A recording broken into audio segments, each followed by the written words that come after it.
So thanks everybody for joining me. We're going to talk about the CARES Act and more specifically the Payment Protection Program and the disaster loan, and then also unemployment.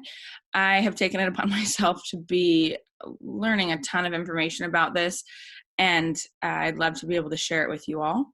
I got to find my presentation. All right, here we are. Okay, so I did one last couple weeks ago, and that information was more general and what we knew at that point. So I have a website, JaimiJansen.com, and also YouTube, and it's on my channel, so you can go ahead and look at that if you'd like. This is the most up-to-date information that I've been able to find. I've been in contact with people who work at the SBA to give me information, and also I've read, I wouldn't say the whole act, but a good portion of the CARES Act as it relates to these different things.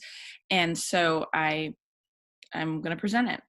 One thing I do want to tell you is that what the information was when this all first came out is different than what it is today. So it's super important to know that everything is changing pretty dramatically, pretty quickly, because the government thought like, oh, well, there's a problem, so we're just going to give a bunch of money and like put it into the economy, which sounded like a really good idea, but they didn't really create an infrastructure for it. So it's creating problems that the rules that we thought we were going to maybe be agreeing to are different than they are now. So we're going to go over that. All right. So I always like to just start by taking a deep breath, because this is kind of a stressful time, very stressful time for some people, and we want to acknowledge where we're at, and also just be sensitive to other people, because people are pretty sensitive these days, and that's okay. We just want to be respectful of where they're at. So every day I want to also encourage you to remind yourself and tell yourself what you're grateful for, and then make sure that you're taking care of yourself. What are you doing? Are you going for a walk? Are you exercising? How are you helping others? When we help others, we get outside of ourselves, and it actually makes us feel better. And if you're in the service industry, you know exactly what I'm talking about. And in what ways are you asking for help? Usually people who are caregivers or work in the wellness industry or nonprofit space, we are often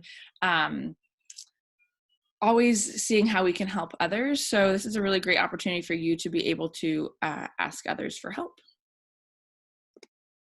So this is the original information that we were given from the government about the PPP loan and the EIDL loan. So the EIDL loan is the disaster loan.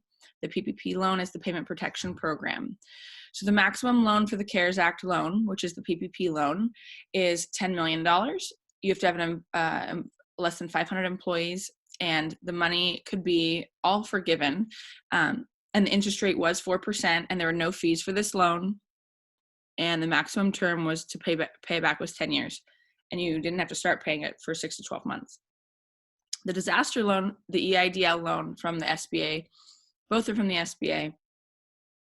The disaster loan was something that has always been around, and I called today and I got somebody who processes the loans, and then I had to call back to customer service, and now I'm in line for number 900 or whatever. The lady that I was talking to said they got over 500,000 applications, and in fact they had temporarily adjusted the rules to say that you could only get $15,000 from the disaster loan, and now they're putting it back up to $2 million. So that's what I mean by things changing pretty rapidly. People got really upset and so they changed it back. So I'm going to go through this, and then I'm going to encourage you to talk to your senators and your congressmen and your assemblymen, because the more we lobby, the more we're going to be able to get what we need. So being a big noise makes a difference.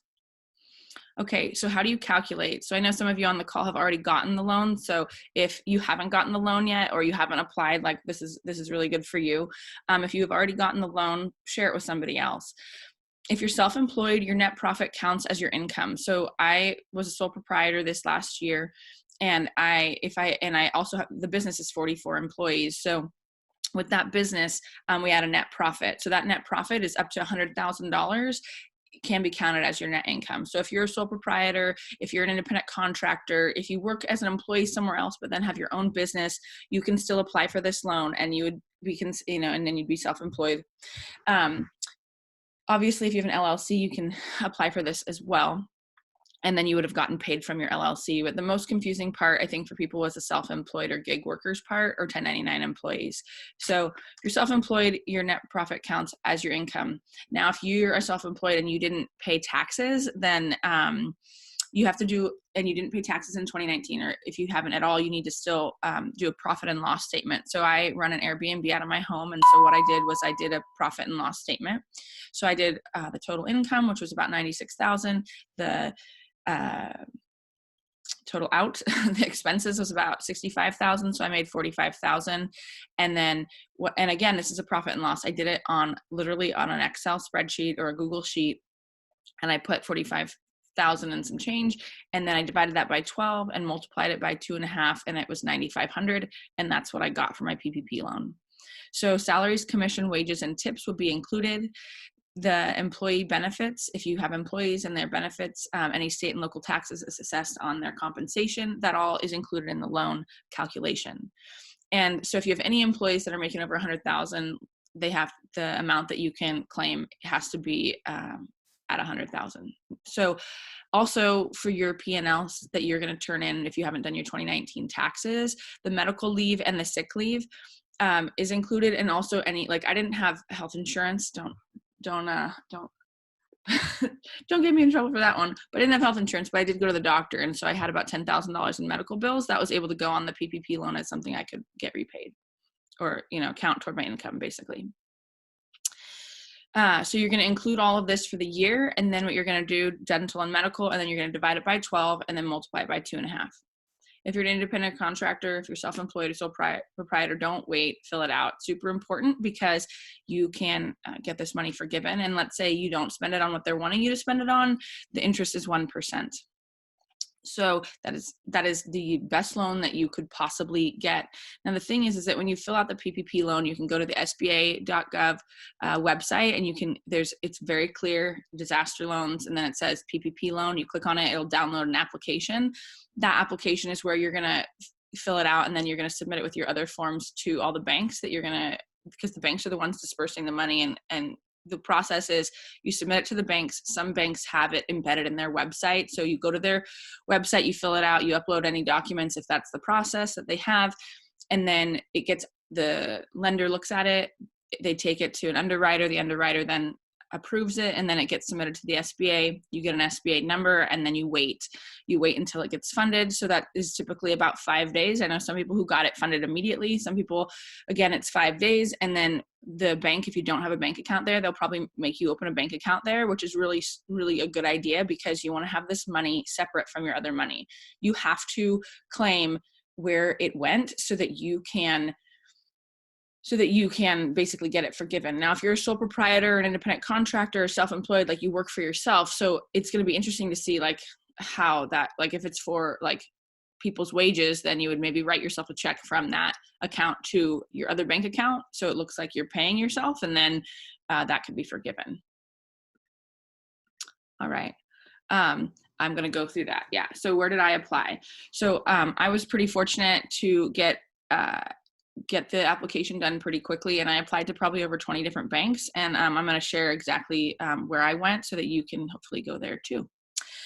So you want to apply to as many places as you can, as fast as you can. The money is based on a first come, first served basis, so you need to get it in yesterday. You want to get your PPP application from the website, and then most banks have a portal to submit it. If you are a big bank person like I was Wells Fargo. I filled out a query form, so that a lot of banks have a query form, which is just like your name, your business, your phone number, your email. And then some banks, they have a little bit more advanced. The success of big businesses is much less likely than with with big banks is much smaller than with little banks. So I really encourage you to do a Google search around. If you live in Rhode Island, do a Google search of all the banks in your area and go to them, even if you don't have a business account with them. Some of the banks, they'll say that they only will lend to people with business accounts. I applied there anyways. Banks reached out to me, and they said, well, you don't have a account here. I said, yeah, well, I bank with Wells Fargo, and I can't, and I need this loan, and I don't have any opportunity anywhere else. And so they said, okay, well, if you open a bank account here, we'll do it. So the smaller banks, that you actually are going to speak with somebody, and there's not as big of a line, which is amazing. So you want to contact all your local banks, even if you're not a member. You want to look online, then call, like after you put in the application, and then of course prepare for wait time. So do your best to call earlier in the morning. Banks are working 6 days a week, and they're probably working late into the evening, even though they may not be answering the phone. So what I did was I put down the 6 of the places that I applied. I'm bolding this one. I think Mark's on the line here with us, and I told him to go there, and I'm pretty sure that's where he got his. Isn't that right, Mark? You can just put in the comments, but I'm pretty sure he got his from there as well. Oops. Gotta admit this person here. It lets me. There we go. All right. Welcome, Sonia. So Bank Vista, I think it's bankvista.com. They're in Sartell, Minnesota. They've got a couple different places. Yeah, Bank Vista. They are amazing. They're the nicest people. So you can use my name, you can drop my name, but if you're not nice, don't do it. So you just need to be super sweet. So you go to their website, you apply online, and then you call them and you ask for Dan or Zach. And I'll give you that information here in a minute. The other ones are Pacific Valley Bank. You have to have an account with them, but they called me anyway. Coast Hills Co-op, same thing. Some of the, like Coast Hills Co-op, I know if you're not in California, don't apply there because they're telling you that you have to do an actual signature on the information. I freaked out when I heard that yesterday, so I called Bank Vista and said, do I need to come to Minnesota to sign the paperwork?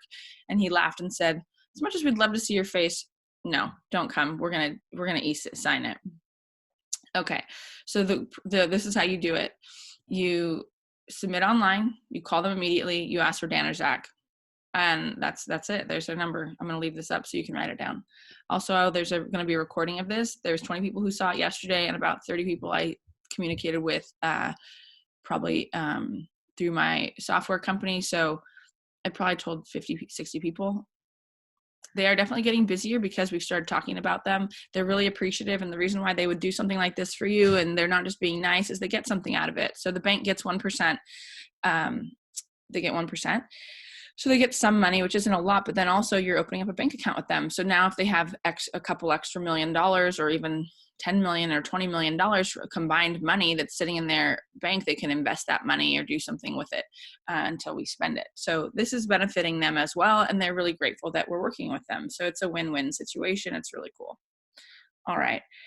It took me like 3 days, I think, to get the loan approved. I think with other people, it took them less time. I think it was one of our friends, he applied like within 24 to 48 hours, he got approved. So it's happening, but again, the money will run out. So you need to do it as soon as possible. Oops. So what can you use it for? Payroll costs, including benefits. So if you have health insurance and you're paying for that, you can use it. If you and your husband have 2 different self-employed businesses, you can apply for it 2 different times, but again, under different people. I applied for it with 2 different businesses, and I had to write on the application, there's like an addendum that you have to put that you have a different business. And so they accepted both of them. One was for my wellness company and one was for my Airbnb. You can pay it for interest on mortgage obligations, rent under the lease agreement that was all enforced. So if you just opened up a restaurant this month, it wouldn't count. Utilities for which the service began before February 15th. Remember when you sign this loan document, you're signing it under penalty of perjury. So it's super important that what you agree to is what you're going to use the money for. So if you are self-employed and you say rent, utilities, mortgage, like that's all fine, and your wages, right? Which then you can spend your wages however you want. Okay, this is the part that's mind-blowing. It was at 4% interest, and now it's at 1%. So that was actually in our favor. So if you are borrowing $100, you only pay $1. If you're borrowing $1,000, you pay $10. If you're borrowing $10,000, you pay $100 if you are not approved for forgiveness. It was a 10-year repayment, and now it's a 2-year repayment. So what they're doing is they're really encouraging you to spend it how they want you to so that you can get loan forgiveness. So the loan forgiveness parameters are still being determined. So you might look at this and go, wow, I don't really want this loan because I don't know what I'm signing up for. Well, the loan is 75% has to be for payroll and 25% can be for utilities and mortgage payments. So for me, if I have $9,500 for my Airbnb, that's okay. I mean, I got that $9,500 is coming to me. I'm the boss of my self-employed business, and I'm going to pay it for my mortgage, my utilities, and then my payroll, which is my livelihood. So it is, to me, it's totally worth it. Now, how are they going to track that? How are they going to track that it's forgiven for somebody who owns their own business? I'm not sure. We don't know what that looks like. That's why it's super important that you have your own bank account. And I haven't gotten the money yet for the PPP loan. It hasn't been funded for me. I do have a loan number. So what they're going to do is I'll sign e-documents, and I encourage you to read everything. I know someone who did get the PPP loan and got it funded same day because he was a pretty high up there in a local bank as far as a customer goes. And he said that you agree that Congress can adjust and amend the rules because, like I said, this is part of the screwy thing, is that the government thought throwing money at something was a really good idea. And so instead of taking the time to figure out all of the stipulations and all of the requirements, they were like, we just need to give the money now. What's frustrating about this as a business owner, so if you're self-employed, I think that's where it ends as far as any frustration that you might happen. But as a business owner, it's frustrating because they just changed it. And I have a document I can put on my website that was given to the SBA representatives 2 days ago. And basically it said that it's not just 75% of your payroll or 75% of the money has to go to your payroll. It's not just the amount of money, it's the number of employees. So it's like your forgiveness depends on the number of full-time employees that you have now versus what you had back before February 15th. So if you had 20 full-time employees February 1st and you only have 10 when you get the money and you hire everybody, then that will affect your ability to get the loan forgiven. So really this doesn't allow you to save your cash. Like in my first webinar, I was saying, like, you need to save your cash. You don't know how the economy is going to be or when the shelter in place will be lifted in your town. You know, they're saying in Santa Cruz County where I live, they're saying May 3rd, but the governor got on the site online yesterday and it could be June. We're not really sure.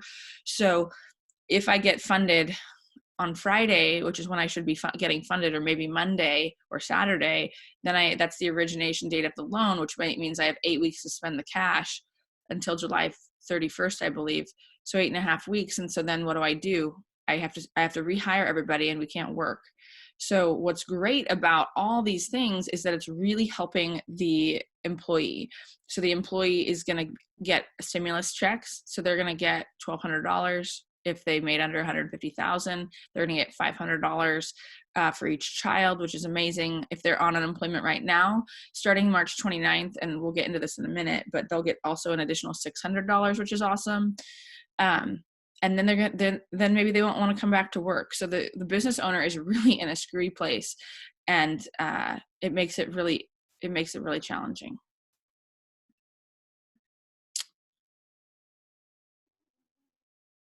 Right, exactly. We're going to talk about that. So it's like ridiculous that some employees may get more money on unemployment than they would working. So I have some ideas about that.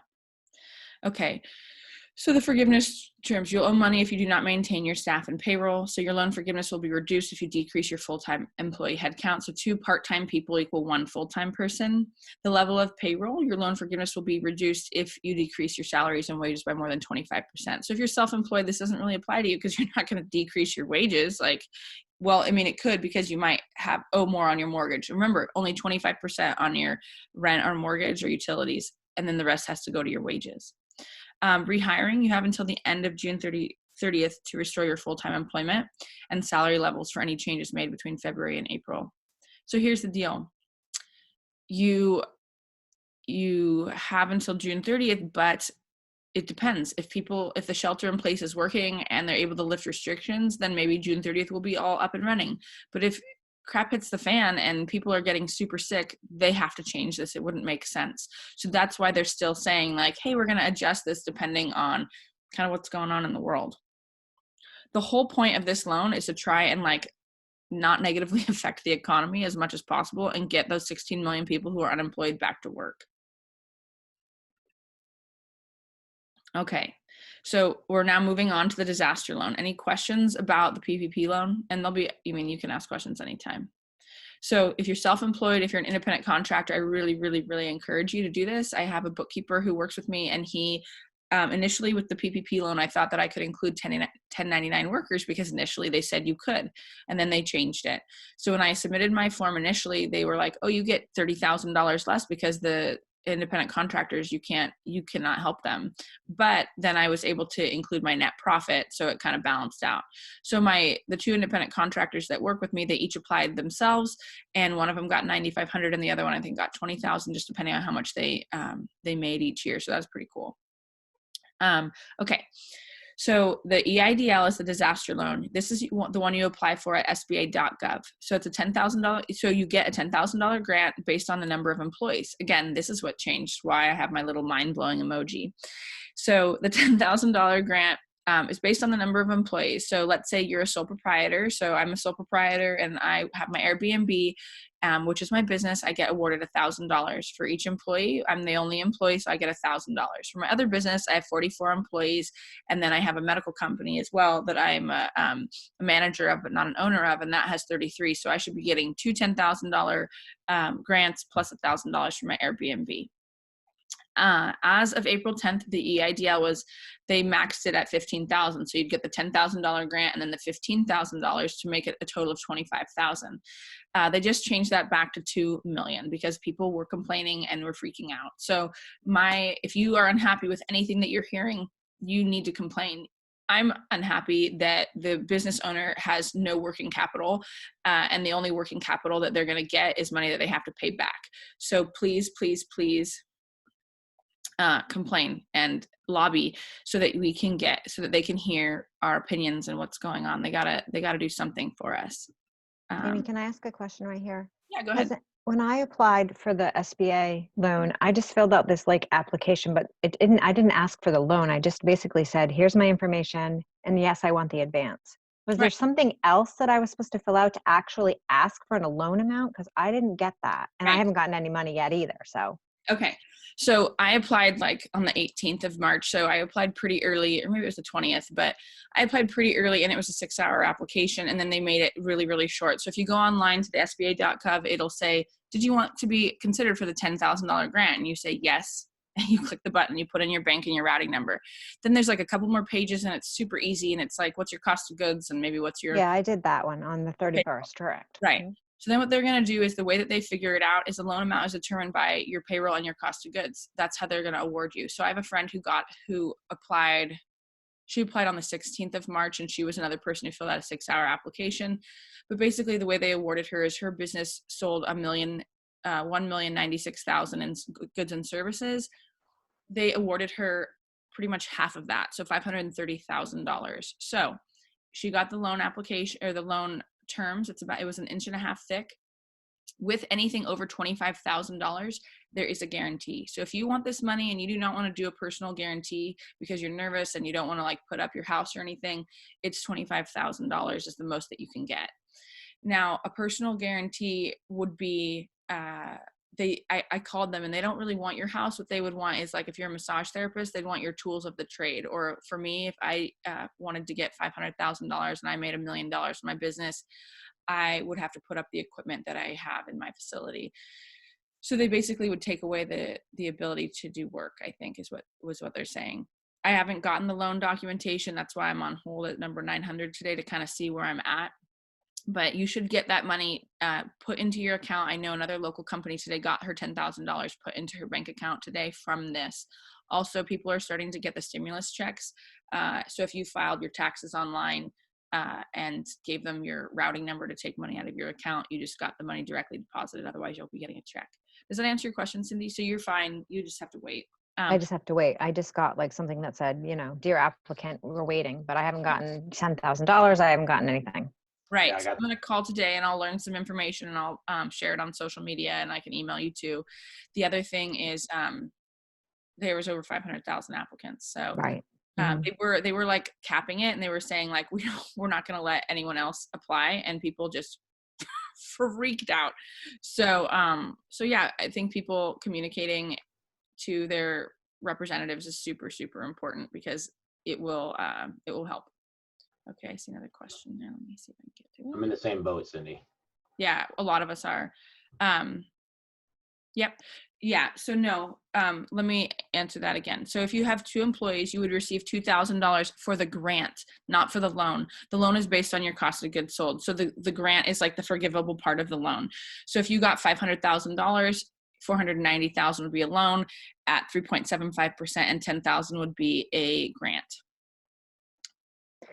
So they told us to put 0 for our cost of goods sold on that because we didn't have any goods. You know what I mean? We just had services. Did you just put all your services? So I put revenue and then I put 0 for cost of goods sold. And then, but you put your revenue for services, right? Yes. Okay.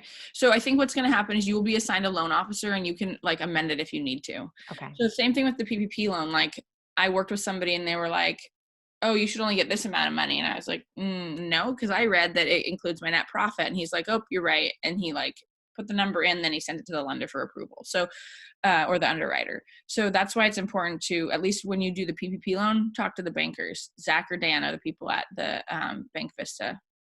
And they're so nice. Oh my God, they're so nice. And like I was freaking out because I thought I had to fly to Minnesota to sign the documentation. And he emailed me back at like 8 o'clock at night, my time, which was like 10 o'clock at night, his time. Okay, so we're on unemployment. Okay, anyone who's unable to work or loss of hours due to COVID-19 needs to apply for this. So for California, it's edd.ca.gov, and then every other state has their own.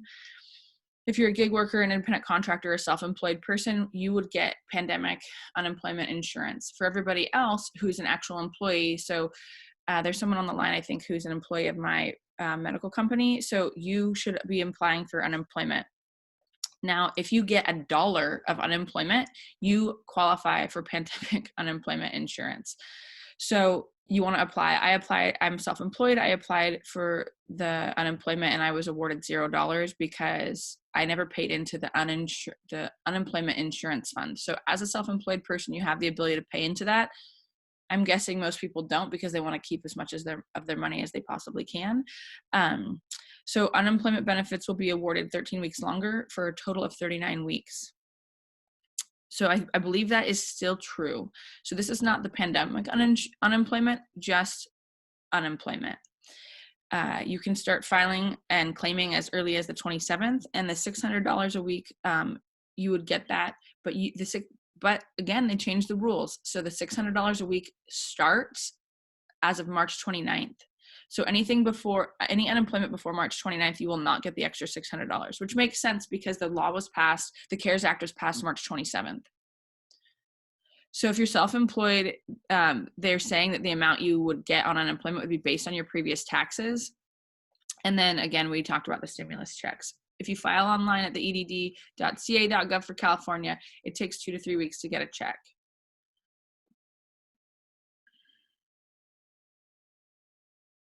No, that's not true. Okay, so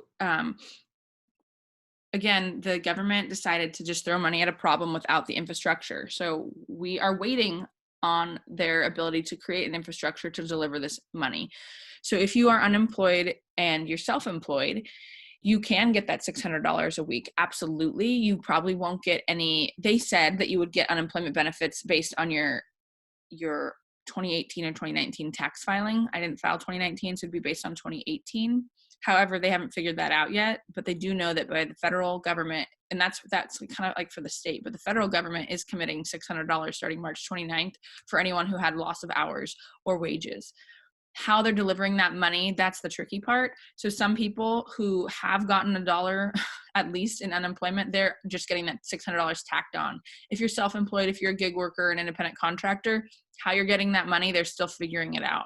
So if you go to the website, and I have some of the information on the slide here, if you go to the EDD website, they're going to say like, oh, great. Yeah, just like we're figuring it out. And that's about it. So, yeah. So an individual who receives $1 or more in regular unemployment for the week from an individual's home state, specifically I put the information here. So the states will calculate the weekly benefit amount for the program outlined if the individual is eligible to receive at least $1 for the benefits.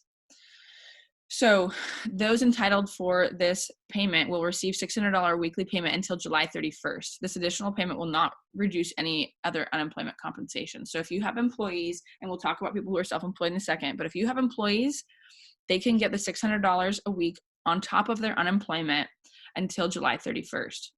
So let's think about this. I have a PPP loan. I have to hire everyone back by June 30th. If I don't hire everybody back and have my payroll the same as it was in February, I will not be able to get loan forgiveness, which means I have to pay back all that money. And yet I have employees who are going to get an extra $600 a week on top of their unemployment. I don't know if they're going to want to come back to work. Here's the deal. You offer your employees jobs and you say you were furloughed, we're wanting to rehire you. The thing is that when people fill out their unemployment, what it says on unemployment is that you looked for a job, that you would work if you could work, and they're signing under penalty of perjury. Sure, people lie all the time, but it is breaking the law if they don't accept a job that's offered to them that they're able to do. And we may see that will happen. The other thing that you can tell your employees is, I can't promise that you'll have a job because I have to hire somebody. And if I can't hire you, I'm going to look and find somebody else. And there's, again, 16 million people out of work, so someone's going to want a job. Okay, so this is tax. The $600 is taxable income. And you can choose to have the money withheld on that $600 payment or not. There's a button that you can select. Okay, and then what else can I tell you about it? If your hours are reduced by 30% at the least amount, 30%, you can get the $600. And this is just the same information. Okay, so if you are self-employed, the information that's super important to you is that they have not figured out how to give you the money yet. So you need to keep checking back at the EDD website. The EDD website will hopefully have a portal where you can claim the money, but it doesn't yet. I'm looking every day. On Monday, they just said yes, we're trying to figure it out. And now they actually have information on it. What I would suggest, just to be safe, is to go ahead and file UI, which is unemployment insurance, and even if it says $0, because if you go through the process, the third or fourth page of questioning, it says, are you self-employed, are you a gig worker, independent contractor, and do you and how were you affected by public health? So I don't think it can hurt to do that. They may just use that same format. I'm not sure. They're still figuring it out. So I'm saying here that they're just now on April 11th in California, making a note publicly on their website.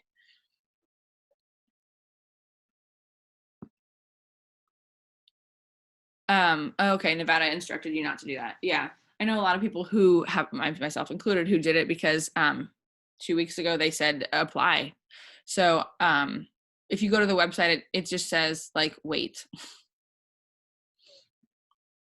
Okay, so the pandemic unemployment assistance page on the EDD website will keep you informed of the requirements and the round-the-clock effort that they're saying that they're doing to figure this out, which I believe they're working really hard at it. It's just a lot that they have to change super, super fast.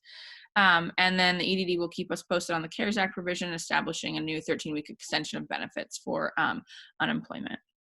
So the unemployment by the EDD will go through the end of December 31st, 2020.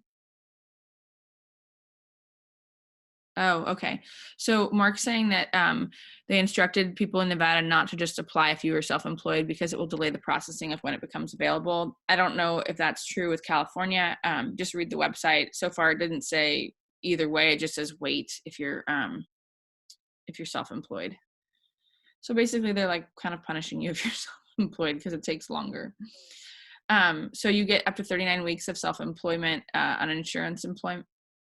unemployment insurance, starting with February 2nd, and then it goes till December 31st. The $600, though, is only from March 29th to July 31st, which originally that was not the case either. So I'm wondering, depending on how long the pandemic is going to go on for, or the shelter in place, they may adjust that as well.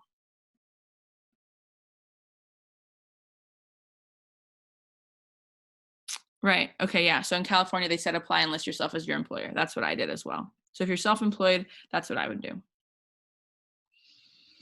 Each state's different, so you need to check. So if you're self-employed or an independent contractor or gig worker and are unable to work or have your hours reduced due to COVID-19, you may be eligible.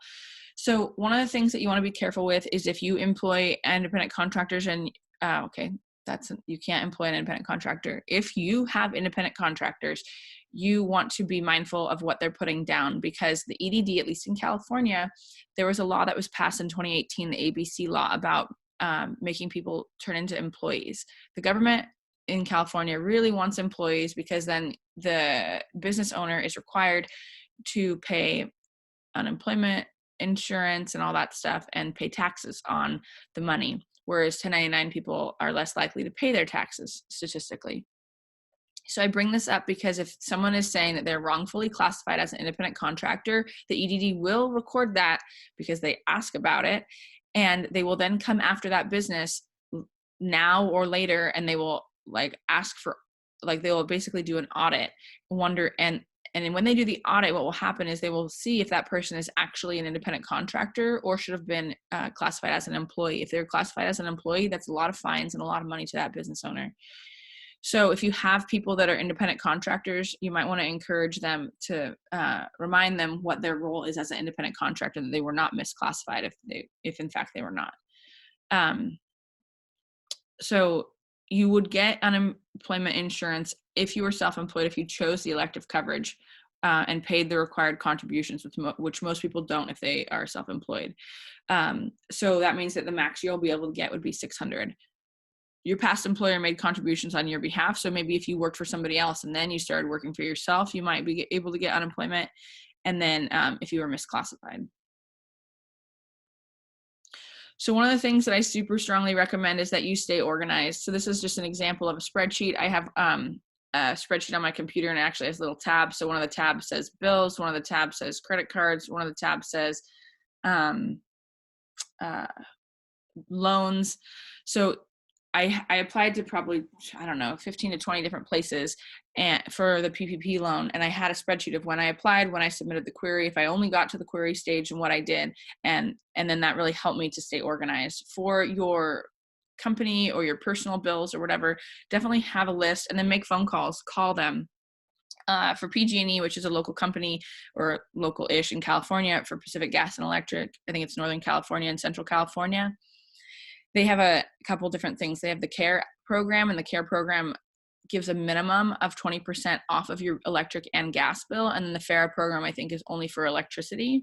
So if you have lost your job, if you are working less, apply for this. You will get a discount. So I applied and I qualify for a rate reduction for 2 years. Comcast, if you go to their retention department, or whatever your internet provider is, go to your retention department, and they will, you have to go to retention, and they will discount or credit you back a month. So some of these places you want to say, like, you know, any action taken, and here you would put that you need to go back every month and talk to them and try and negotiate again. I know that people who use QuickBooks monthly, they got 50% off on their monthly subscription fee.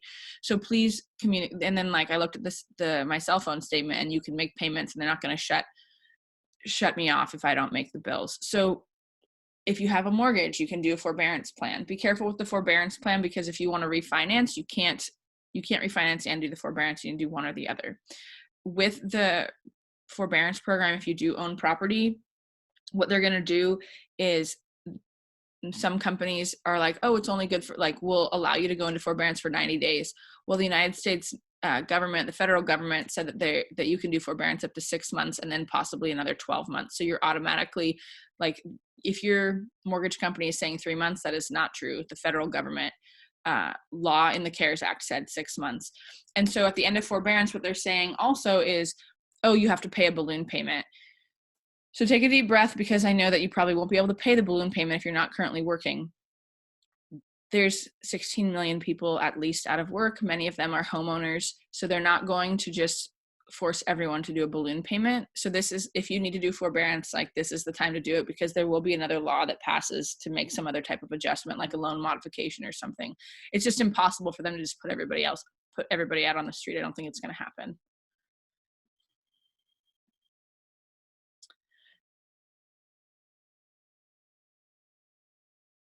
I'm not sure if I understand your question, Cindy. Do these apply if you're?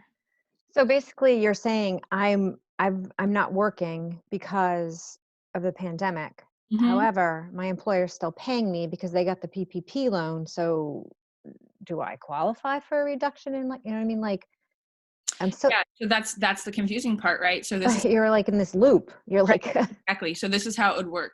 You're unemployed. You're an employee. You're unemployed. You're getting pandemic unemployment, and you're getting that $600 on top of the money that you were your unemployment insurance. So let's say you got $300 from your state, then you got $600 from the feds, so you get $900 a week. Then your business owner, your boss is like, I'm rehiring you. So if I rehire you and I pay you because of the PPP loan, then you no longer are unemployed and you stop getting the unemployment. Now, if you're making more money on unemployment than you would with me, you may not want to come back to work. And so that is the problem. And so what I'm going to tell my people, if that is the case, is I can't promise you a job if you don't come back right now. but when you're answering these questions to like to apply for a discount for your electric bill and, you know, all these other things, how can I say I'm having an issue when I'm still making the same amount of money? I'm just not working. You can't really, right? I mean, you can say whatever you want to say. Like, I mean, I'm still working, but I'm not really getting paid. And maybe I will get the PPP loan, like I applied for it. But the thing is about the PPP loan is that that's only good for 8 weeks. What's happening after 8 weeks? Like, we don't know. We don't know who's going to come back to our business. We don't know if the rules are going to be different and you can only have so many people in a building at once. Like, we have no idea. So what I would do is I would set yourself up. There is going to be some type of a recession. It's pretty much a guaranteed thing at this point. So what you say is like, I'm concerned that I'm not going to be able to pay these bills, which is the truth. And that you work with them and that they work with you. I mean, so that's what I would say, because that PPP loan is a bridge. It's basically like a bridge loan. It's like to get us through this time so that we can open our doors back up. And in theory, it makes a whole lot of sense, except we don't know when our doors are going to open. Right. And Jaimi, like the amount that we applied for, obviously it's 2.5 times your payroll and expenses, which I could easily spend that money. Like you could pay it people, but whether or not they're working or not, and do you have enough services to pay people at that same level? Or, and this is where the gray area, and I'm not quite sure how this plays with the whole full-time versus part-time, but I might still have a handful of people working. Their rate was reduced, you know, but a lot of these people get paid by appointment, you know, a percentage. All that's been reduced. So even if I say, well, I can pay you, I don't have enough work to pay everybody, even at the full rate. I don't think I could spend it unless I was paying less people more money. Right. So how it works for the PPP loan is like basically whether there's people to be seen or not, like you have to have your payroll amount and the number of employees as it was before February. This is as it stands now. This could very well change, but as it stands now, it's the number of employees that you have and the amount of money. So 75% of that PPP loan is for to be forgiven is for your staff. So if I have massage therapists or personal trainers and my massage therapist can't work at all right now, I have to pay them as if they were working. Right. Now, so you become their unemployment. that's exactly right, which is why as a business owner, this is a real bummer, because what happens is this loan is not taking into account like what strategy I need to put in place to be able to keep my massage therapist busy in 6 months. It's just looking at the next 8 weeks. Right. It's saying, and so the whole point is so that people don't get on unemployment. Right. So I would have to tell them, okay, well, even if I decided, okay, well, you're not working, but I'm going to pay you, but you have to get off unemployment for 8 weeks. And then if we don't have work for you in 8 weeks, then you have to reapply for unemployment. That's right. That's exactly right. Where in the meantime, they're making more on unemployment than they were. Right. So then why are they going to come back to work? Okay. So I may get this money and say, here, you can have it back. Right. So you're going to get the money. You're going to get the money. You don't have 10 years to pay it back. You have 2 years to pay it back. So you could definitely use it for payroll. You could use it for payroll, absolutely, for 6 months, 12 months down the line, but you have to pay that money back. Right. Well, and you only have 2 years to do it. And that's the thing is, I don't know if we've been pretty fortunate that we can keep some people employed, obviously not getting paid the same rate, but it's almost like, let's just keep going keep going how we're going. It's just going to take us a little bit longer to get up. But if I take this money and I start paying it out and I don't spend all 75%, now I've just incurred more debt. and I maybe didn't have to. Right. Well, okay. So I'm not sure how it works. I think you can also, I think you can get some stuff partially forgiven, not the whole thing. Right. So so this could be good no matter what, because you can get it. And again, I don't know yet because they're changing stuff so rapidly that you might be able to get it partially forgiven. So like you're an employee of your company, you can pay yourself at full amount for the 8 weeks. So if nothing else, like you're at least getting something. It's not as fancy and as exciting as we thought it was. Right. Because I was thinking like, wow, this is great. I could pay like some people more, not have some people come back because they'll still be on unemployment and they'll get paid more on unemployment than they would working for me. And then we'll like have a skeleton crew and then we'll build it back up. But that's no, that's not how it's going to work. So it's just too soon to tell. And I really think it depends on how fast the states like go back to work. If the states go back to work faster, they may keep these rules in place. But if the states don't go back to work when they're anticipating, then they may change it. Because they're basically saying by July 31st, like we should all be better. But I'm not sure if that could change. I know that they put a moratorium on like concerts and big gatherings until the summer of 2021. So don't expect any concerts in the fall. Do you know clarification of when the loan when your 8 weeks starts? So the 8 weeks start as of now on the origination date. So like the moment you get your money. So if I get my money on Friday, my 8 weeks starts then. Okay. Yeah, I mean, you want it to be simple, but it's not. Like my company that I'm working for now, we went from in-house to online. So we still have to work. There's still like 4 of us that are working like almost, regular hours. However, the rest of the people, all the front desk and all the other people aren't working at all. So we're in this like, well, we want the money to pay our salaries because we don't have enough money coming in to pay all our salaries, but I don't have enough money to pay all the home. So I'm going to get the loan and then I don't know what's going to happen. So you're going to get the loan. And then because you're at a reduced salary, you could even file for pandemic unemployment. Mm-hmm. So again, it started the 29th. So the 29th and today it's been 2 weeks, right? So you could get, if you file for pandemic unemployment starting the 29th, you could get $1,200 because you had reduced employment. Okay. So that's worth it. Let's say you get a loan today, you get the PPP loan. All right. So now everyone's like, you can't reduce people's wages more than 25%. So everyone gets paid 75% of what they're able to, including the front desk people for 8 weeks. By 8 weeks, hopefully you're back up and running. Mm-hmm. Then what you do is you get the disaster loan. The disaster loan is at 3.75% and it's up to $2 million. And you get that money and that's your working capital to keep you going. And yes, you have to pay it back. Now, here's the deal. I had this idea like, well, shoot, this is crazy. Maybe like this is the apocalypse and I need to file bankruptcy. Well, guess what? If you default on these loans, you will never, ever be able to, and maybe this will change, but currently how it stands is you will never be able to get another government loan. So you do not want to think about these loans as something that you can default on because the government always has the best terms for loans and you don't want to piss them off to the fact where you can't get them again. When you fill out the PPP loan and the disaster loan, you are filling out, did you default on any SBA loans in the past? And if you said yes, you wouldn't be able to get these loans. So just keep that in mind when you're taking the money. Also, there's private companies that are available to give you grants. So the Facebook, there's places like Facebook that are giving grants in the form of services, not in the form of actual cash. So I know Verizon and Alice, I think is what it's called. I did apply for both of those, but there hasn't been a ton. If you do Airbnb, they're doing $5,000 grants, but a lot of them aren't available yet until the end of April. This happened so fast. People had to stop working so immediately that people are just still figuring out the terms and conditions for what they're doing. And then also work to take care of yourself. Super important.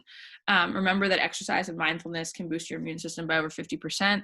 And it decreases stress and anxiety and improves your cardiovascular system. What they're finding with this COVID-19 is that it's looking like an altitude sickness more than it's looking like a pneumonia, but it does affect your lungs in a great way. And so by getting out and exercising, it's super important. while I say that, I want you to be cautious because at least in California and in my county, they're definitely ticketing people for going near parks. They've closed all the state parks and they're ticketing between, I've heard up to $2,000. I've only heard that people have gotten $1,000 tickets. People coming from the Silicon Valley over here to like, quote unquote, get a drink at a store, got a ticket for $1,000 because they were not sheltering in place. So this is a pretty serious deal and you really want to be mindful and take it seriously. And then be kind to yourself. This is pretty stressful and I feel really blessed because I had a really stressful 2019. So I'm feeling like 2020 is stressful, but it's something that I can handle because I went through some craziness last year. So really work with your, like, appreciate your past experiences that may have been stressful because it's really preparing you for what you're in right now. And then we're doing virtual classes and stuff. So if you need anything like that, please, some of them are free, so please take advantage of it. Check out our website. And if this was helpful, I'll probably, as the rules change, I'll probably in a couple weeks do another webinar. If you need any help with your application filing, some people didn't understand how to do it for them, and I can help you with the basics. Again, the lenders, the more clear you are on your application before you turn it in, the better. So you can go to my website and you can sign up for a 30-minute consult and I will help you fill it out. If you haven't done your 2019 taxes, it's fine. You just need your P&L. Let's see. Hey, Jaimi. Yeah.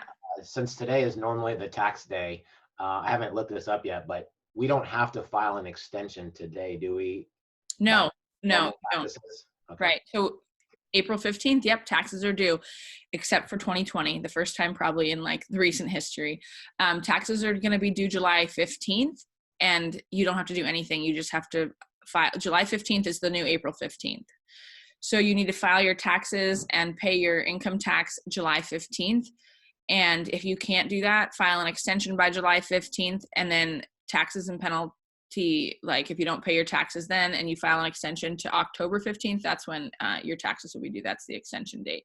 Also, if you are on a payment plan with the IRS and they directly deduct the money from your account, you want to call your bank and put a stop payment on the direct debit out of your account, because what you can do is they are not, I think it's from now until July 15th, they're not, they're basically allowing you to not pay your tax debt. So like I have some back taxes that I owe and I'm on a payment plan and I don't have to pay it. So what they said was you need to just, if you have, the lines are crazy busy, it's not worth it. So what you need to do is just stop payment, and then starting July 15th, you want to start the payment up again and like call your bank back. And there's no penalty for that. And then also you can do the same thing with your credit cards. Okay, so I did apply to 20 banks. I did it all simultaneously. And the reason why I did that was because I wanted to get in line. So if you have a bank like Wells Fargo or Bank of America or Chase Bank, there's a ton of people. There's a lot of people, my brother included, who I just can't believe. Like they're not being resourceful. They're just like sitting and trusting that the bank is going to get to them. And like they may be number 1 million in line. So by applying, it's like getting in line at the grocery store and being in one line or getting in 20 lines and seeing which one goes first. So I got into 20 lines.